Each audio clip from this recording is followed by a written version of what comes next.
Claudeir Corvo é presidente de duas das mais importantes instituições de pesquisas ufológicas do Brasil: a Associação Nacional de Ufólogos do Brasil e o Centro de Estudos e Pesquisas Ufológicas.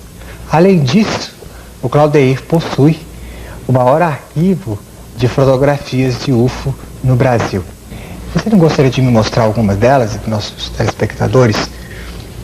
Essa foto ocorreu na Dinamarca em 1974. O objeto apareceu, logo em seguida o objeto soltou uma pequena fumaça, cobriu o objeto.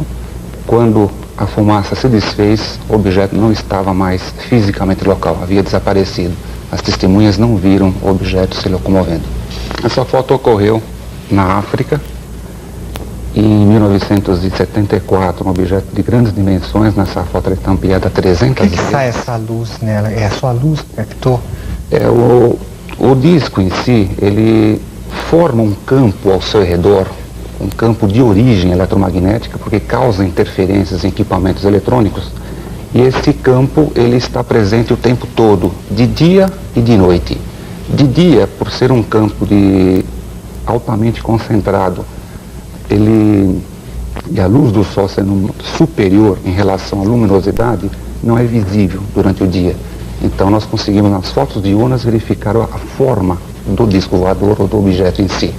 À noite, por não termos a luminosidade do Sol, esse campo ele está ionizando o tempo todo o ar fica luminoso e consequentemente nós vemos a luz causada por essa irradiação, por esse campo ao redor do objeto. Esse campo, hoje nós temos levantamentos estatísticos que a cor está em função da própria velocidade do objeto. Essa foto ocorreu em Minnesota, foi analisada por computador, dada como Minnesota, nos Estados Unidos, dada como autêntica, um objeto em torno de 25 metros de diâmetro e estava a 2 quilômetros distante da máquina fotográfica. Essa aí é bastante foto interessante, ocorreu, né? No Japão, em que cima tem um de uma avião base aqui? aérea, um caça que estava E aqui em perseguindo o cima tem a objeto. bola, né? Correto. É uma bola, né, essa espaçonave, é isso? Ela é uma forma esférica. Essa foto ocorreu no Brasil, em 1976, mostra um objeto de grandes dimensões. Os trabalhos que nós fizemos no local determinaram que ele deve ter aproximadamente 300 metros de comprimento. Ele tem a forma de charuto. Correto. Parece nuvens, né? Ele está entre as nuvens, sendo que os limites do contorno dele determinam a solidez do objeto. Ele está entre parece uma coisa de neon aqui, né? Nós calculamos a altura do poste no local, o comprimento do travessão, determinamos a provável altura das nuvens e, em função disso, chegamos à conclusão do provável tamanho do objeto. Dá a impressão que ele é esférico mesmo, né? Ele é esférico. Ele é bem esférico. Pelas pontas dá para perceber que ele é uma esfera, embora esteja de perfil. Essa foto ocorreu em 74 na França. Ela mostra o que nós chamamos de cones de luz sólida. O objeto de origem desses objetos à noite, eles formam esse campo luminoso e projetam cones de luz.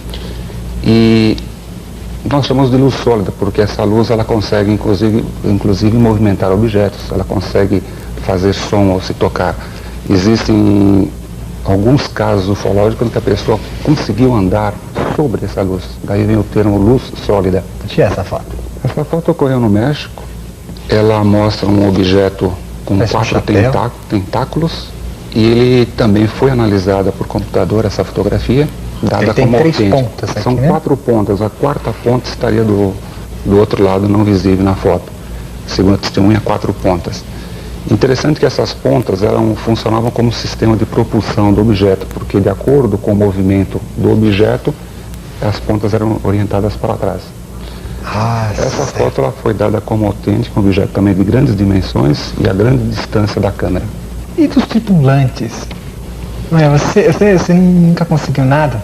Em relação às fotografias dos seres extraterrestres, a fotografia em si do objeto já é polêmico. Nós temos dentro de nossos arquivos uma série de fotografias que são analisadas, algumas são autênticas, outras não. Nós fazemos o estudo com o principal objetivo de verificar a autenticidade. Mas de qualquer forma, as pessoas mencionam, fotografia não é prova, é facilmente fraudável, uma foto é muito simples para realizar a fraude. Em relação a fotos de seres extraterrestres, um caso que ocorreu em 48 nos Estados Unidos, na cidade de Laredo, mostra um ser que estava no interior de uma nave e caiu. Está caído, né? Ele está caído ao solo, ele foi retirado dentro dos destroços do objeto, porque o objeto caiu e se espatifou. E foi muito polêmico na época, porque a própria aeronáutica americana disse que se trataria de um corpo de um macaco. Os estudos, as pesquisas realizadas em cima do corpo, em cima da fotografia em si, das dimensões em função das testemunhas, confirmaram que não se tratava de um macaco. E essa outra foto? Essa é bem curiosa, hein? Isso essa realmente é uma das melhores fotos que envolveria supostamente um ser extraterrestre, envolvendo o caso. Existem dúvidas da origem do caso. Alguns dizem o caso Roswell, outros dizem o caso Socorro. Os dados que eu tenho obtido, tudo indica que essa foto está vinculada com o caso de Socorro, que ocorreu nos Estados Unidos, também a queda de um objeto. Parece uma foto roubada também. Esse também é roubado dos arquivos, provavelmente. E mostra um ser de pequena estatura, tendo aproximadamente 90 centímetros de altura. E algumas pessoas chegaram a mencionar que se trataria de um anão que ficou preso num campo de concentração.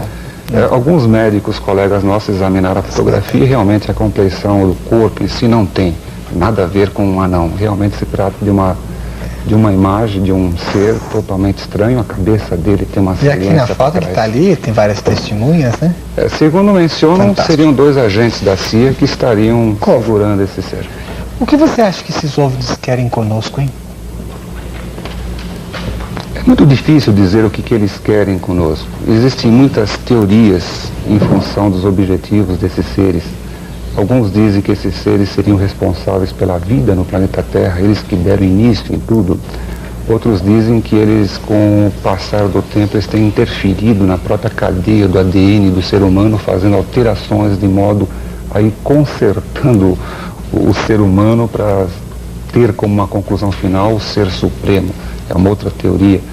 Outros dizem que esses seres estão aqui simplesmente fazendo pesquisas, recolhendo materiais de nosso solo, recolhendo amostras de vegetação para estudos. Outros dizem que eles estariam aqui acompanhando as loucuras que os seres humanos têm feito na Terra.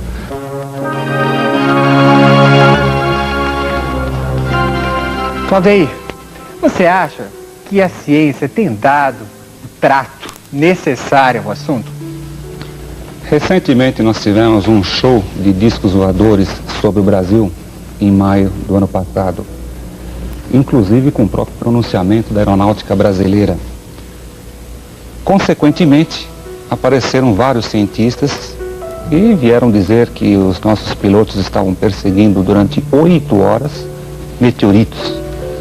Um outro físico disse que os pilotos estavam perseguindo o reflexo da luz da lua na asa do avião.